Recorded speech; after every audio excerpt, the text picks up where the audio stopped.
মা বলছে আমার ছেলেটা খুবই খারাপ। বউয়ের কথা শুনে ওই একই মা বলছে যে মেয়ের জামাইটাও ভালো না, মেয়ের একটা কথাও শোনে না।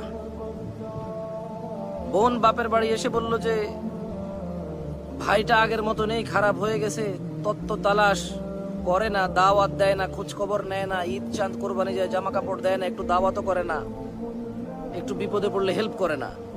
আবার ওই বোনটাই বলে আরে জানিস তোর দুলাভাইটা খুবই খারাপ, কাম কাজ করে করবি কি আর, বোনের দাওয়াত দে, বাগিনারে দাওয়াত দে, আজকে বোনের এটু হয়েছে, ভাইয়ের ওটা হয়েছে, সারাদিন তো বোন ভাই করে করে তার জীবন শেষ করে দিল। ভালো পড়েনি জামাইটা, মানে ভালো পড়েনি। অবাক অবাক করা চরিত্র না?